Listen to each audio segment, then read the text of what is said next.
Good morning and welcome to Door County Outdoors on WDOR. I'm Chad Michaels. We will be joined this week by Mike Krampoulos and Tim DeWittiak from FishDoorCountyTV.com. We are brought to you by the Neighborhood Pub and Grill, 14th at Egg Harbor Road in Sturgeon Bay. Full menu available online at neighborhoodpubandgrill.com. Last weekend, the Bassmasters Elite in Green Bay.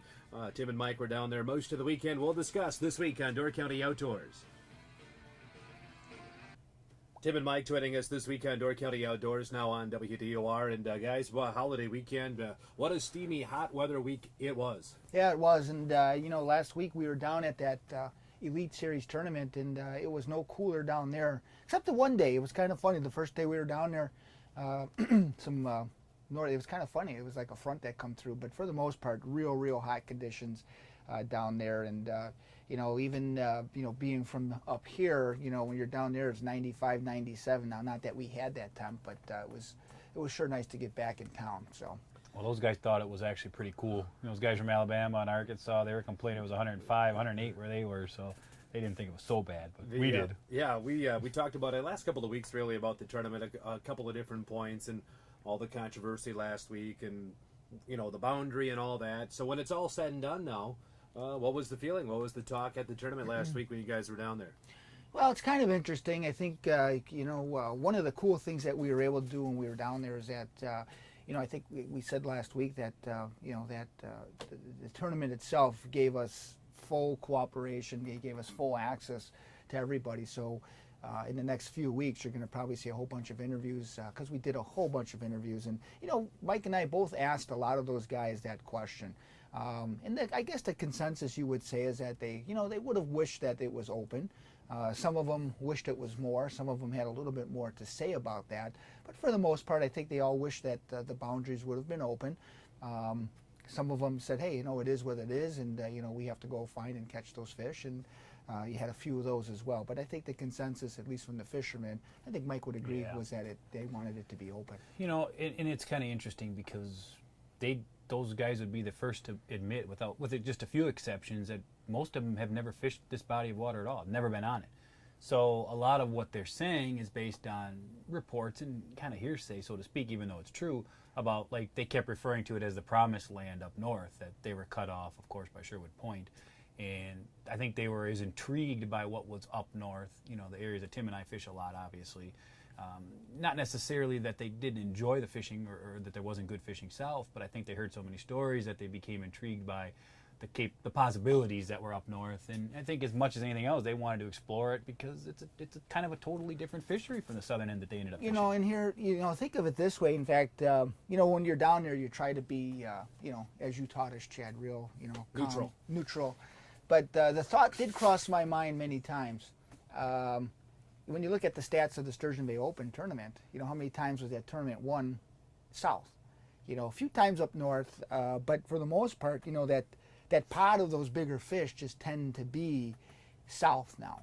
Not saying that there's not big fish up north for sure, but so that did cross my mind. But me being the neutral person that I am, I never asked them that. But what was evident, here was the point, and the reason that they wanted it open was because, like Mike had said, when they come into town here, it's a body of water that most of them have never fished. A few have, but most of them, for the most part, have never fished here. And, obviously, when they announce the lake, there's a time frame that they can actually pre-fish it and all that. So the actual pre-fish time was very minimal. Living here, guiding here, doing, filming here and that, Mike and I are still learning spots, and we've been here, many years doing what we're doing. So in order for these guys, to expect them to come here to find all these little spots out of the way. So I guess the point is that when you open up that water, it just gives them a lot more of those easier, let's say, community spots. Not saying that those guys aren't great fishermen. Not saying that if they were here for, a time stretch that they're not going to pick each spot apart and find every nook and cranny, because they would. They are some of the best in the country for bass fishing. But it just would give them a starting point. Let's say that.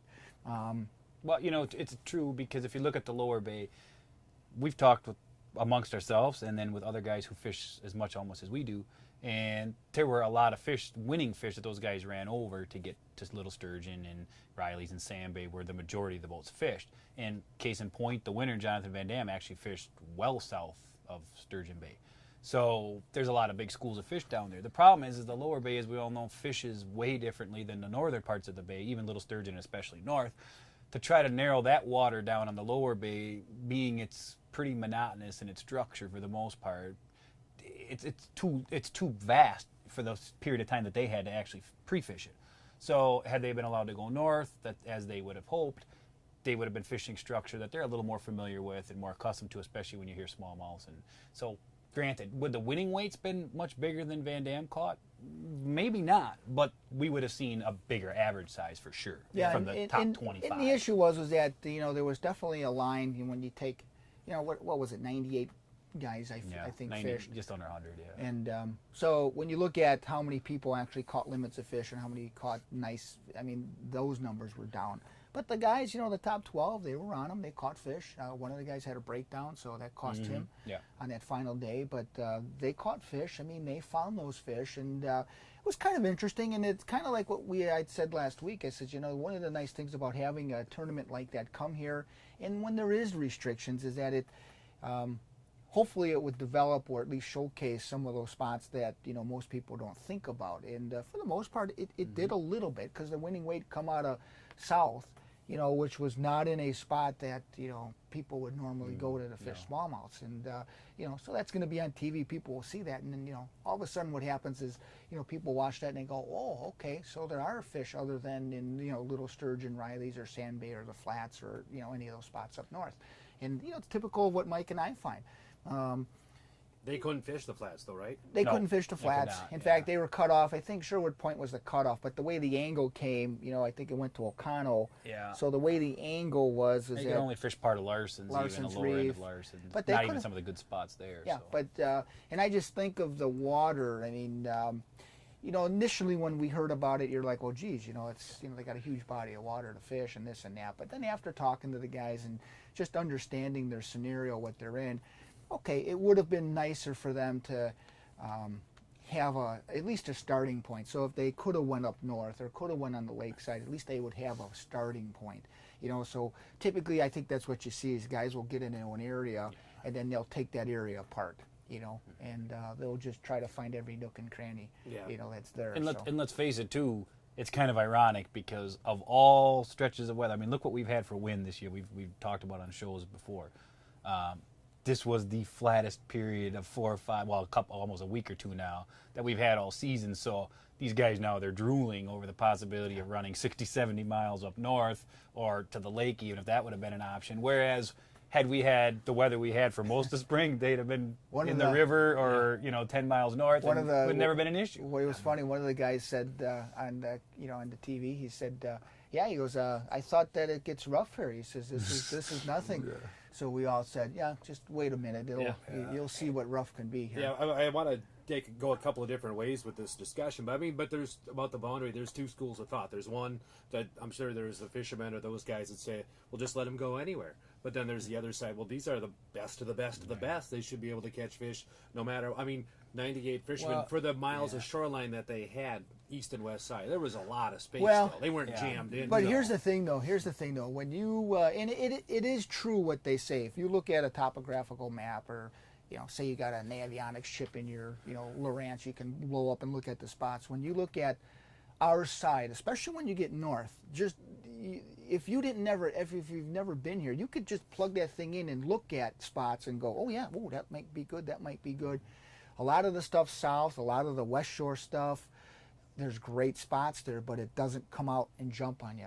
And what it takes time on the water to cover that and fish that. Look at how many spots that we've found, even north spots, that you just find because you drove over something. It happens all the time. When the bass guys, and that's one thing I actually like about the way the BASS tournaments are, they're pretty strict on those guys in terms of the information they can receive, the amount of time they can pre-fish. I don't know. I can't speak exactly on how it's set up. But I know that they're very limited in terms of what kind of information they can get from outside sources. They can communicate with each other somewhat, but not from outside. They can't ask guys like us or anybody else for information at some point well ahead of time. but not as you get closer to the tournament. So you're looking at a body of water like that, and if you've got a week or two or whatever they have to actually pre-fish, that's nothing. I mean, look, like we said, we've been fishing here for 20 years, and we can't find all the spots. Once the tournament's announced, in fact, it's kind of interesting because once they announce the tournament, they can't get any input except public input. So, a guy can internet go... stuff. A guy could go, look at, listen to the fish reports we post, the fishing shows, even our segments that we shoot, for Fish Door County TV. They could watch. That's public stuff.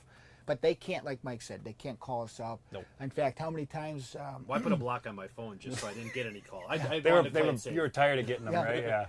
There were actually guys here pre-fishing. Now, the way that thing works is once they put the zone in, here's your area you can fish. You can't pre-fish in that zone until your allotted time. You could pre-fish around the zone. So there was quite a few of those boats a few weeks beforehand that were here. And Mike and I had run into a few guys from time to time, and it was kind of an odd, you couldn't really even talk to them. You could talk to them, but, when fishermen get together, they want to talk about fishing, and, hey, how's fishing going, blah, blah, blah. And so you couldn't talk about anything in their zone. You can only talk about things out of their zone. But, it was definitely an interesting thing. And the other thing is that I think one of the misunderstandings maybe that BASS says is like when they want to, the thing was that they want to highlight and showcase the area. They want to, as they said, they want to blow the thing out of the water. So obviously the people that live here, we know what kind of fishery we have. So maybe to some people locally, it is a little offensive maybe when they say that because, hey, we guide here, we've won tournaments here, we know what's here. But the real goal, because we did get to talk to some of the BASS, like Mark Zona, Tommy Sanders, some of those guys that run that.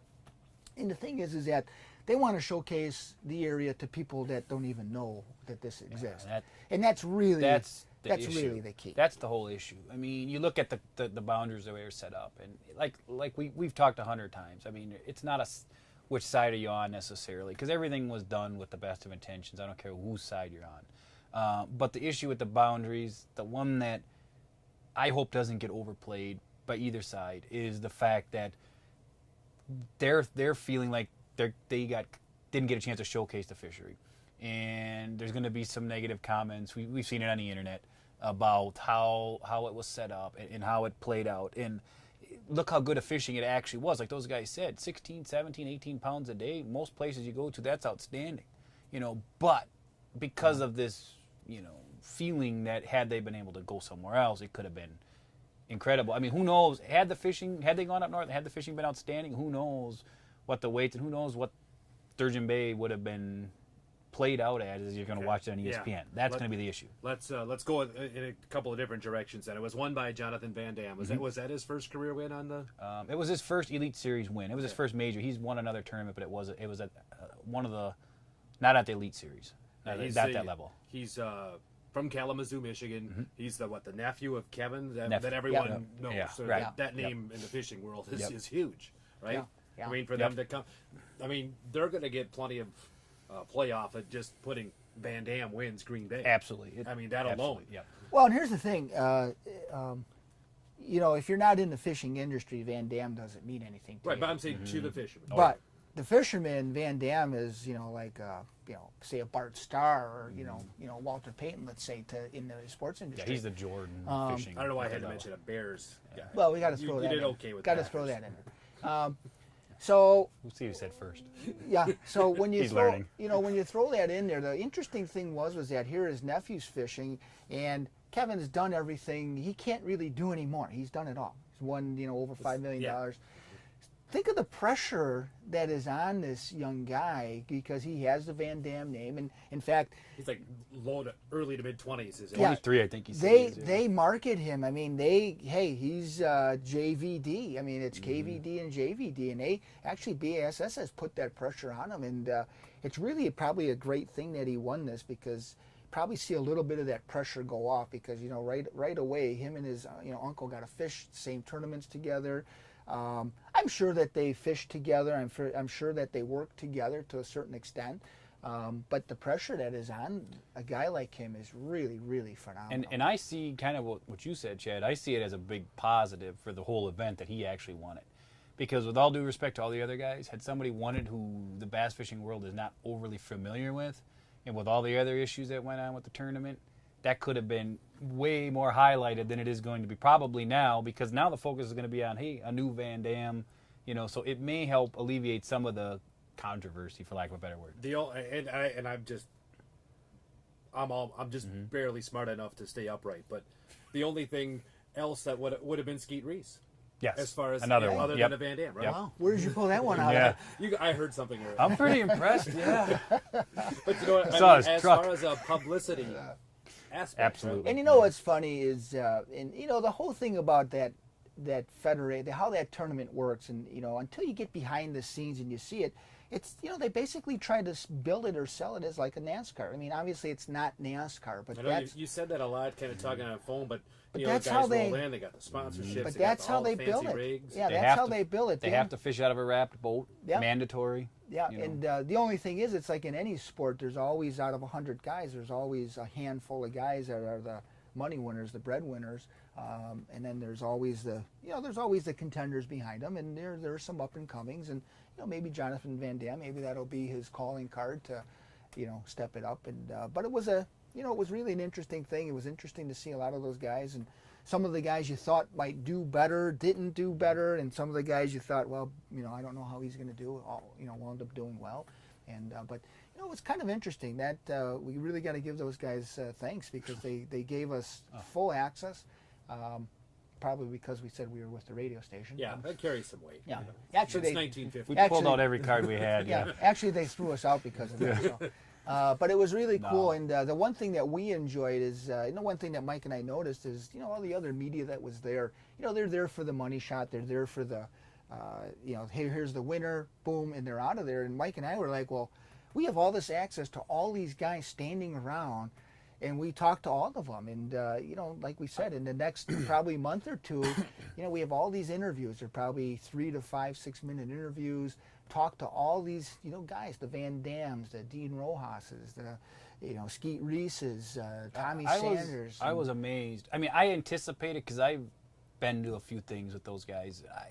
You have too, I'm sure, Tim. I knew what kind of guys most of them were, just from talking to them, even like we said, around town.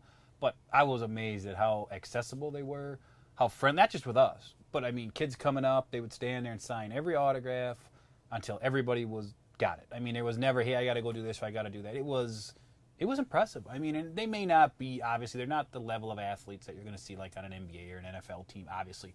But just the way they treated the people there, the fans, the media, it was impressive. Well, it's smart. That's how you get more fans. It's true. Yep. And we got the full list of the winners list. If you haven't seen it yet, it's available online at WDOR.com. Guy from Idaho second, Alabama third, and pretty impressive stuff. And all that information can be found there. Let's take a break here. We'll continue on Door County Outdoors. A little more to talk about that Bassmaster Elite Series as we continue. Brought to you by the Neighborhood Pub and Grill in Sturgeon Bay. Continuing now on this Saturday morning with Tim and Mike from... What's that? Okay. As we continue Door County Outdoors on WDOR, Tim and Mike from FishDoorCountyTV.com. A little bit more about the tournament, then we'll go into stuff that's happening this weekend and what we might expect fishing locally. A lot of talk on websites and stuff that tournament should be in Sturgeon Bay. Obviously, I'm sure Green Bay is going to be it can't come back next year, right? I mean, they're planning right now for 2014. Correct. Is there ever a scenario, or did Sturgeon Bay get enough of the residual money, a residual promotion that they want? What does it take to get a tournament here? It's a good point, because even though the tournament wasn't held out of Sturgeon Bay, guys stayed here in Sturgeon Bay. They got to watch how we say that, because they didn't necessarily pre-fish, because they fished out of the boundaries, and that was one of the things, is that they could fish out of the boundaries out of their pre-fishing time, if that makes any sense to you. So some of those guys came up and they fished, and they just wanted to experience what the area had. They kind of thought, well, if we fish here, especially if we're fishing north, it's going to be similar to what we're fishing. And to be honest with you, I didn't even know how some of those guys did. We'd have to go back and look at. Someone that I think saw some of them made the top 25. They made the first, which I think was still around $10,000. Yeah, they actually top 50 actually. Yeah, top half. Mm-hmm. Yeah, but you really need to be number one in order to get. Well, yeah, that was 100,000. Yeah, but So as far as them coming to Sturgeon Bay, it'll be interesting to see. You know, as we talk, it's going to take a commitment by, you know, Door County, or is it going to be Sturgeon Bay or Door County? So you're going to deal with chambers, and there's going to, you know, need to be some money transferred to get them to come here. Well, let me ask you this: you were down there for the award ceremony. The number of people, is there? I mean, where would you hold it? Would you be able to have, say, the awards ceremony, the official weigh-in at one of the launches? Sure. Is it big enough? Oh, yeah. Sure. Okay. Yeah. Now you got to understand, when they come into town, they roll into town with tractor trailers. It's really set up. It's first class. Yeah, it's pretty high end. And it's. Would it work at Sawyer? Sure. Would it have to be Sawyer, a stone quarry? Sawyer had as much. Sawyer would Sawyer work. had as much room if you do Or it more. right. Yeah. As they did at the Metro. Down Yeah. there. And to be honest, there's a whole lot of obviously behind the scenes stuff to actually have that happen. But from a fishing standpoint, from a locational standpoint, Sturgeon Bay is the spot, really. Yeah. Because I mean, there would be no issues on boundaries at that point, because you'd be able to go the distance they went, north or south, and you're still centrally located. You'd open up basically the entire fishery, which is what they wanted to begin with. And you know, the name of Sturgeon Bay is more synonymous with bass fishing to most people in this country Yeah. than Green Bay is. So the funny thing will be is that you know, the pressure is actually going to come down to not the DNR, not the Bass Federation. It's going to come down to the powers in charge in Sturgeon Bay to see if they're going to want to get that thing to come here. But secondarily, another issue is, from everything I've heard, mostly talking to you guys, Green Bay would probably want it back. So, you know, yeah. are you going to be butting heads with Green Bay just to get it here? No, I don't think there's a question. Well, it'd be interesting, and then what happens is now we're just talking pretty much off the cuff, but Yeah, I mean, then this it is becomes just, it becomes a bidding hypothetical. war to Yep. see, and that's happened in other spots. You know, Bass wants to, you know, they're what they want to do is they want to, like they always say, they want to showcase and highlight a particular area. You know, they say we want to blow the doors off of it, and they bring up, they've brought up many instances where they've done that, where they've come into town, and it's opened up the tourism. The unique thing about where we're at, and I don't know that they've ever been to a place like Door County, is that we already have the tourism. So not saying that we don't want any more tourism. Obviously, we want the tourism to come, and we want the fishing tourism to come. Right. That's what we really would Yeah. like. But they already have the tourism. So, you know, some people had said, well, there might be a conflict with lodging. Well, if they know a year in advance that they're coming here, it's no different if you're going to the Dells or wherever else, you're taking the kids there, you call and you make your reservations. And it's Yeah, first come. if you were running a No, hotel, would you care right. if fishermen no were matter staying who it there? is, you Yeah. know, and it's better. And you know, one of the examples I think one of the anglers cited was like Lake Falcon, and that was one of the best fisheries in the country that nobody knew about, not largemouth fishing.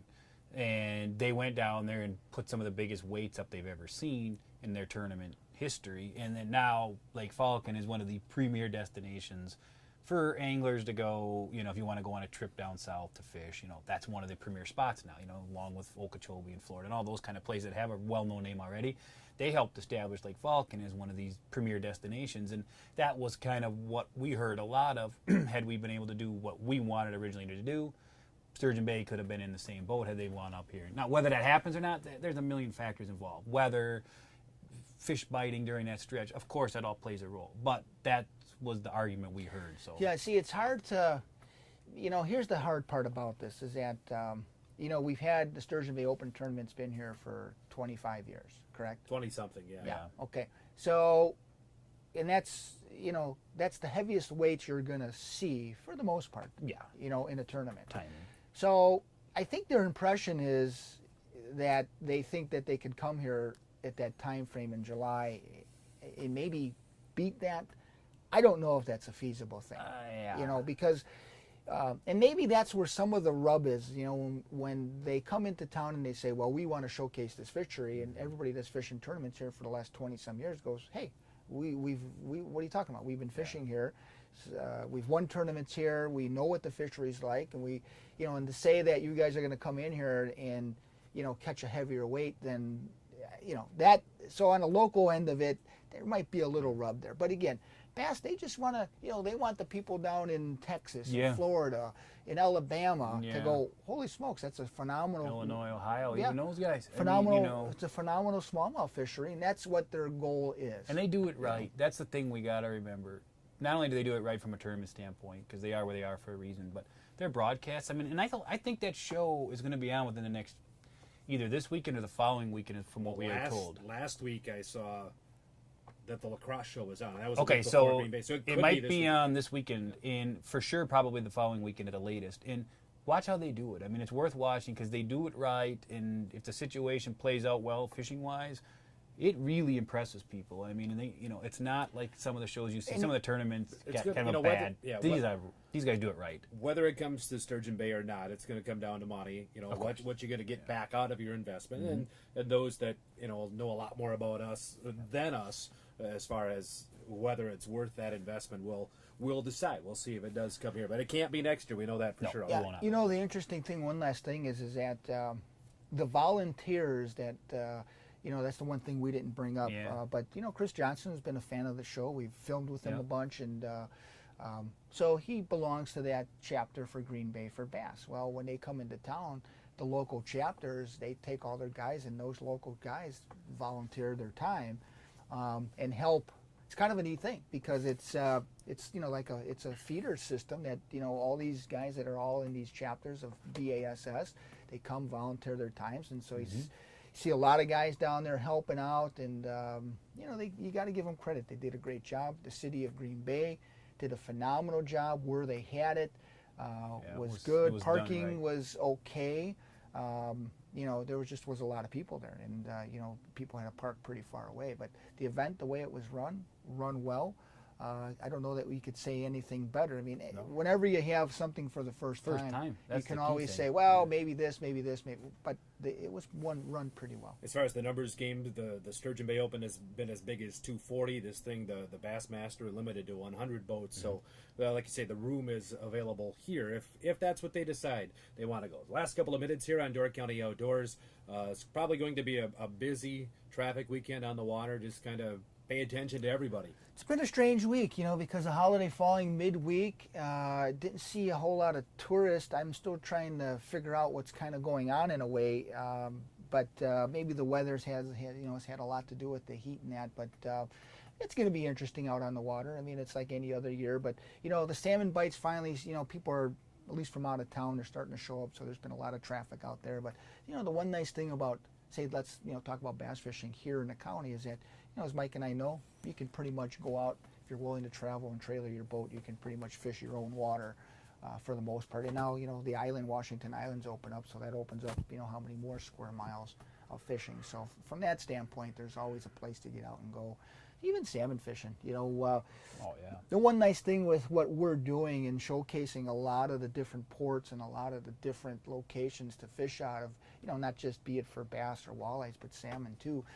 We come across some really interesting things, locations, some really interesting bites, and to say that there's spots in the county that people aren't fishing is an understatement because there's plenty of spots. I mean, Sturgeon Bay, you hear Sturgeon Bay salmon fishing, you think Sturgeon Bay, you think Bank Reef, which obviously it is what it is. We know that, but I mean, most people just ignore the Bay side as you get further up north, let alone Washington Island, even Bailey's Harbor. For as great a fishing as there is in Bailey's Harbor, and enough people know about it, it still gets overlooked, Yep. So, I mean, all those ports to the north on the Bay or Lake side, are options, especially if the weather becomes an issue, wind direction or whatever. So, or if you're just looking for something different, if you don't like trolling in the middle of 50 to 100 boats out there, which a lot of people like myself don't, there's all kinds of options up to the north if you have a trailerable boat and are willing to move a little bit. All right, that's pretty much our program for this week. What's up on Fish Door County TV? Right now we got the steelhead show. We actually did a show in a small boat. We went out and chased steelhead offshore. Pretty cool action, some really cool footage, underwater footage, some jumping fish. It's actually a pretty neat show. And then next week we're going to probably try to put something together with this bass, to highlight the bass tournament. But right now we got the steelhead show. All right, guys, thanks for stopping in. Sounds good, in the water. All right, Tim and Mike from Fish Door County TV joining us this week. Brought to you by the Neighborhood Pub and Grill, 14th at Egg Harbor Road, Sturgeon Bay. I'm Chad Michaels. Thanks for listening to Door County Outdoors.